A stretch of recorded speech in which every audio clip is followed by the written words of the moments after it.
Welcome everyone, Smog here, and today I'm bringing you the next DPS class in the lineup, and that is going to be none other than the Frost Death Knight. Frost DKs have always been really cool, and there's been some changes that actually make them very exciting. But even with the lore and everything, I think everyone will agree that Death Knights are very intriguing and a very fun class to play. Just as a reminder, guys, I do stream on Tuesdays, Thursdays, and Saturdays over on Twitch. Links are going to be down in the description below. And as always, guys, make sure to hit that thumbs up button if you do enjoy this video. Click that subscribe button and turn those notifications on so you know when the next video goes live. I will be updating these videos periodically as new information comes out. Also, if something small comes out that seems to be skimming ahead of something, I will pin it down in the comments below. So make sure that you guys are looking for that.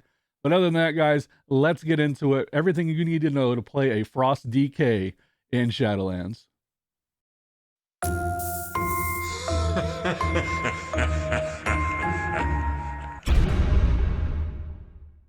All right, so let's go through some of the strengths of the DK. They have a very high DPS burst as well as cleave, especially when using Breath of Sindragosa.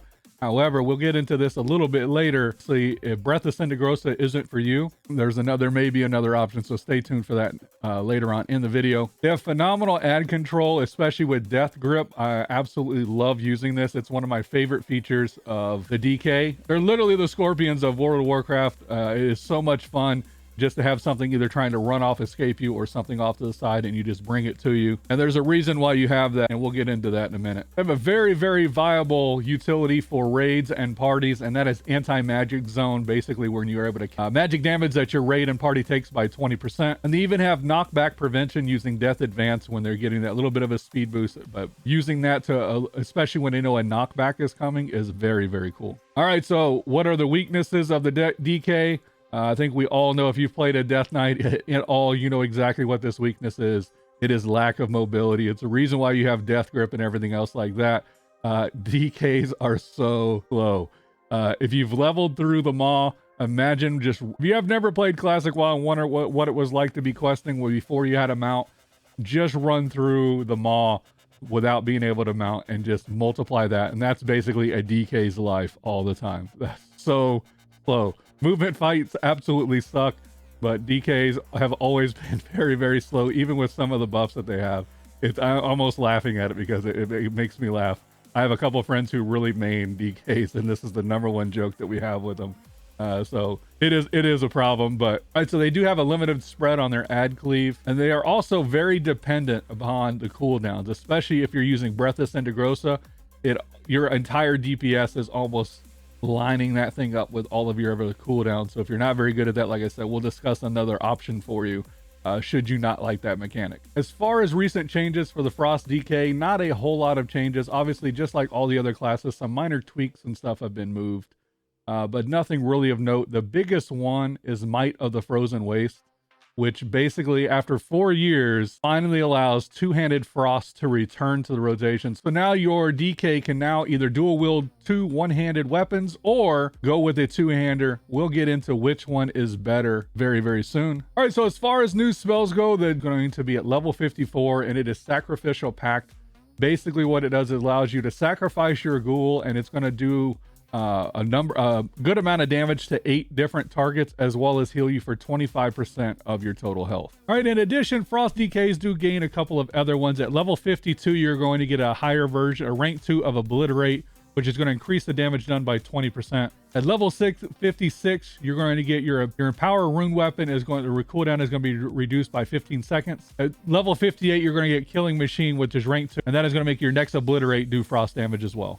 All right, so stat priority for the Frost DK, #1 is going to be Mastery. It affects Mastery Frozen Heart, which increases the amount of frost damage you do, and that is going to be very important as a Frost DK. #2 is going to be Critical Strike. Obviously, that allows you to increase the chance that you're going to critically hit with a spell or a hit. #3 is going to be Versatility, and #4 is going to be Haste. All right, so as far as gems go, you definitely want to go after the Mastery in all sockets. For DKs, you have Rune Forging. This has not changed. I think these are the exact same 2 engravings that we've used the entire time. So with dual wield, you're going to want to go with the Rune of Razor Ice. and Fallen Crusader. And then if you're using a two-hander, use Rune of Razor Ice. On your chest, go ahead and get that Eternal Skirmish. That is going to increase the strength. On your rings, go ahead and get Tenet of Mastery, because Mastery being your #1 stat priority is going to be very valuable here. And on your gloves, get Eternal Strength to increase your strength by 15.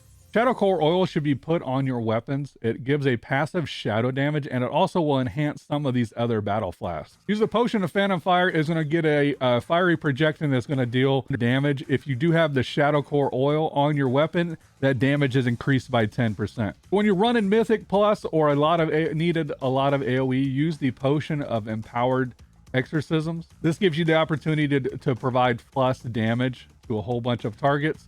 And if you do have the Shadow Core Oil on your weapon, that damage and range is increased by 20%. As always, Gluttonous Hedonism is going to be your raid food, but if you can't get that, get the mystery food, which is the Iridescent Ravioli with applesauce. Oh.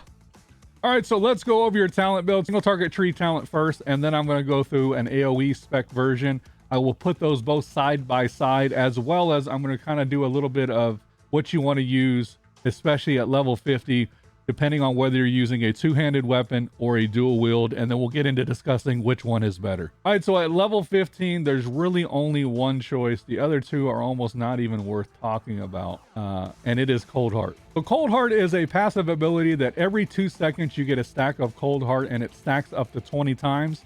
And when you use your Chains of Ice, it'll consume those stacks, and it'll deal 10% of your frost damage. Very, very strong ability. This is hands down in all situations.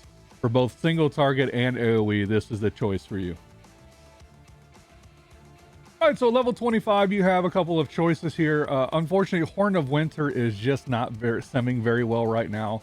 And that is going to be Runic Attenuation and Murderous Efficiency. Murderous Efficiency basically allows you to have a 50% chance to regain 1 rune every time you use a proc of Killing Machine. And whereas Runic Attenuation causes your auto attacks to have a chance to regenerate 5 runic power. Right now, I would recommend that Runic Attenuation is the go-to choice, especially if you're going to spec into Breath of Sindragosa. The big problem with Murderous Efficiency is that it's very RNG based, and I just like having something a little bit with auto attack that I just don't have to worry about. So I'm going to go Runic Attenuation.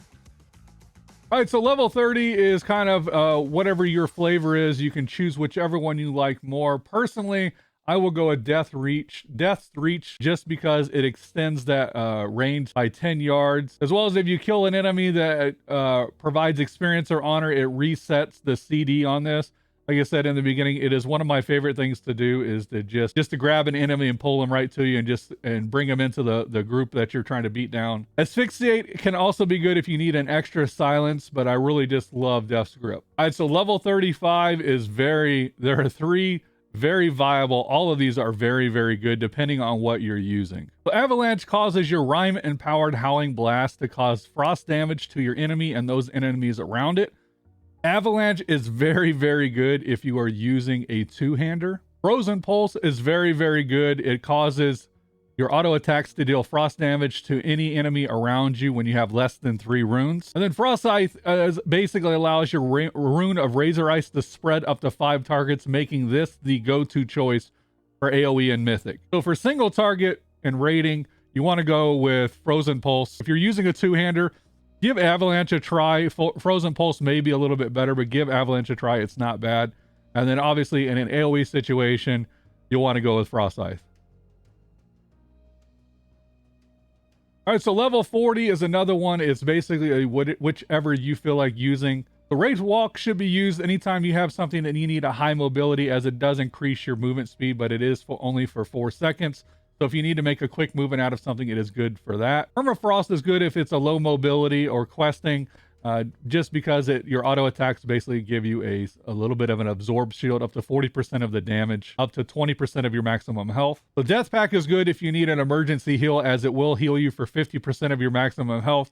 But keep in mind that it will also absorb the next 30% of health that you get for the next 15 seconds. All right, so level 45. So the 2 choices here is going to be between Glacial Advance and Gathering Storm. Glacial Advance basically is a cast that you'll summon spikes, and it'll actually hit everything in front of you and apply the rune of Razor Ice onto all your targets, so it's pretty good in AoE and Mythic situations. However, Gathering Storm is just so good. The Gathering Storm will cause each rune that you spend during Remorseless Winter to increase the damage by 10% and extend that duration by half a second. I recommend that you take Gathering Storm for both single target and AoE situations just because it is a passive ability and it is very, very good. All right, so here's the one that I was talking about. This one is basically based off of your playstyle. So the go-to one here is Breath of Sindragosa, but the problem with Breath of Sindragosa is that it is on a 2-minute cooldown. It costs 15 runic power per second that it is active until it's canceled or you run out of runic power. And it is basically a frontal cone attack that deals Shadow Frost damage to everything in front of it and also procs Icy Talons. This one is very, very strong, but again, you need to be able to use it at the right times because you don't want to waste a single second of Breath of Sindragosa because it is so dominant, but also you need to be able to line up your cooldowns and everything else like that. So if you do have issues with that, you may want to consider Obliteration. Obliteration is very good, especially if you're using a two-handed weapon. It does still work well with dual wielding, but it really procs well with... All right, so Obliteration basically is a passive effect that is active when Pillars of Frost is active. And it gives your Frost Strike and Howling Blast killing machine procs and also gives you a 30% chance to generate a rune. So right now, Breath of Sindragosa is simming a little bit higher on the chart, but that sim is based off of you doing everything right and lining up that, getting everything you can out of Breath of Sindragosa. If you do have problems lining this up, or if you have problems with this playstyle or using it effectively, I do recommend that you do take Obliteration. Well, it brings the big question that everybody's asking is, do you go with dual wielding or do you go with a two-handed weapon? Both obviously have their advantages and disadvantages. The main advantage with dual wielding is that you're able to have two different runes on your weapons, whereas you're only able to get one with a two-handed weapon. To counterbalance that is where Might of the Frozen Waste comes into effect, and basically it increases the damage of Obliterate by 30% and also causes all of your auto attack criticals to get a killing machine proc. This is basically made to balance that out for not having that extra rune, and it is very, very, very close. It could just be whichever animation that you enjoy more. But do please leave a comment down below. I am very curious. As more information comes out, I will let you guys know which one is coming out ahead. Right now, they're pretty equal.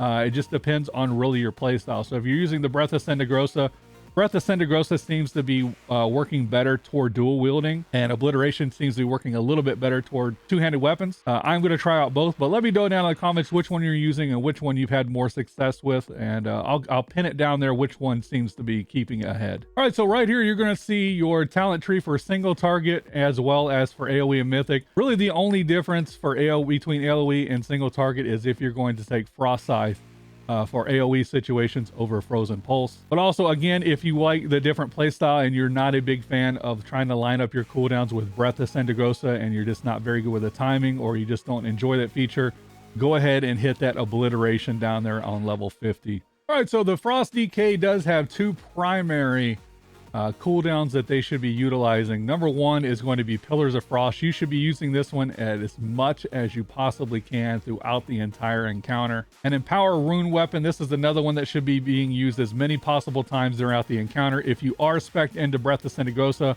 make sure that you are syncing these two up. Well, actually, I accidentally just realized I left one out, so there are actually 3 cooldowns that you want to use. Frostworm's Fury obviously as a 3-minute cooldown, and that should be also used as many times as you possibly throughout the encounter.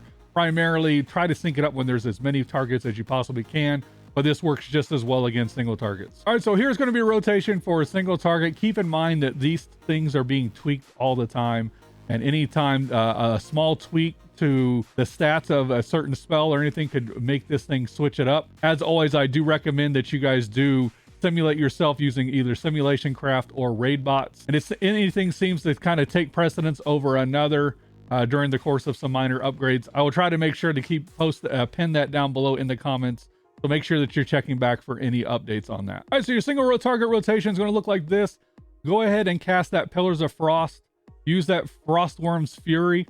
Once you get 20 stacks of Cold Heart, go ahead and hit your Chains of Ice. Use that Remorseless Winter, Howling Blast if you have a Rhyme proc, Obliterate if you have 4 runes, and then just alternate between Obliterate and Frost Strike. All right, so in AoE and Mythic situations, you're going to want to use Howling Blast if you have a Rhyme proc, Frost Strike if you have 90 plus runic power, use Frost Scythe if you have a Killing Machine proc, Remorseless Winter on cooldown, Frost Scythe again, and then Frost Strike if you have 70 plus runic power. All right, so if you are using Breath of Sindragosa, I'm going to give you the opener and then exactly what your priorities need to be during Breath of Sindragosa. All right, so for Breath of Sindragosa, the opener, you're going to start off with casting Obliterate. Use Howling Blast if you do get a Rhyme proc. Otherwise, repeat this for a total of 3 times. So Obliterate, Howling Blast if you get it. Obliterate, Howling Blast if you get the Rhyme proc. Obliterate, Howling Blast if you get a Rhyme proc. Cast your Empower Rune Weapon, cast your Pillars of Frost, and then fire off that Breath of Sindragosa. All right, so during Breath of Sindragosa, you're going to cast Obliterate anytime that you have 30 runic power or lower. Cast Remorseless Winter on cooldown. Howling Blast only if you have a Rhyme proc. Obliterate if you're nearly capped on runes or you have less than 45 runic power. Remorseless Winter and Obliterate. Your primary goal during that Breath of Sindragosa is to try to keep it up for as long as possible. You're really going to average around 20 seconds on average, using that Obliterate to extend that time frame. And you also do not want to cast that Howling Blast even with a Rhyme proc, unless you are really high up there with runic power, as it does not generate any runic power. Anti-Magic Shell is a defensive ability, but you can use it offensively to extend Breath of Sindragosa. Just make sure that whatever talent you're using it on is a magic-based spell. All right, so as we had talked about earlier, so Obliteration plays very, very smooth compared to Breath of Sindragosa. So if you just are wanting to just go through this rotation, use the Obliteration. All right, so as far as covenants go, so for Mythic plus, Venthyr is the way to go. Nagia, the Mistblade, is going to be your Soulbind. Using a dual wield in Breath of Sindragosa, Night Fae and Naya are going to be your best options. But Kyrian and Pelagos are doing much better for the two-handed version, as well as for single target. Keep in mind, these are going to change from week to week, so make sure that you guys are keeping up to date on that, depending on what the raid or the mythic is. Best conduit's going to be Everfrost and Accelerated Cold. Obviously, these things can change as well. Just kind of try them out, see which ones you guys like more. So Unleash Frenzy and Eradicating Blow are also doing very well with the two-handed spec. All right, so as far as legendaries go, the best one for single target and AoE for the most part is going to be Koltira's Favor. Koltira's Favor gives Obliterate 10% increased damage and a 12% chance to refund 2 runes. If you're going for something that is strictly AoE, Biting Cold is going to be the best one. Rage of the Frozen Champion is probably going to be the best for Torghast and Mythic Plus. That is the best well-rounded one for single target and AoE. All right, so as far as Torghast goes, I do recommend this one right here. This is going to be, this is basically the AoE spec one for Mythic Plus. It works really well for Torghast. Again, keep in mind what you're wanting to do, whether you're wanting the smooth, fluid play of Obliteration, or if you're wanting the big burst DPS of Breath of Sindragosa, as to which choice you're going to make at level 50. Top Anima is going to be the Ancient Drake Breath. Causes Icebound Fortitude to release an Ancient Drake that's going to freeze everything for 7 seconds and do 300% damage. Bludge 10 Poker is very good because it makes Sacrificial Pack have no cooldown, and Raise the Dead is reduced down to 25 seconds. All right, guys, so that is going to do it for the Frost DK. Let me know down in the comments below which one you guys are going with and which one you're having more fun with or more success with, Obliteration or Breath of Sindragosa. And if you're doing the dual wield or the two-handed weapon, obviously the more information we have and the more data we can collect, the better informed choice we can make. I do think the Frost DK is always fun, whether you like the Breath of Sindragosa or the Obliteration. Personally, I'm probably going to be willing to try out Obliteration and the two-hand a little bit more, just because I am very curious. As well as I don't like having to try to time up my cooldowns as much with Breath of Sindragosa and then having to wait on that cooldown every 2 minutes. I just kind of like to be able to just keep hitting and going away, especially in mythic situations where there's a lot of movement. I also don't like Breath of Sindragosa being able to be interrupted by that. As always, guys, if you guys did enjoy this video, please make sure to hit that like button, click that subscribe button, and turn those notifications on so you know when the next DPS class does go live, as well as any updates that we may do. And as always, guys, remember that life is a circus. Enjoy that freak show, and I will see you guys next time.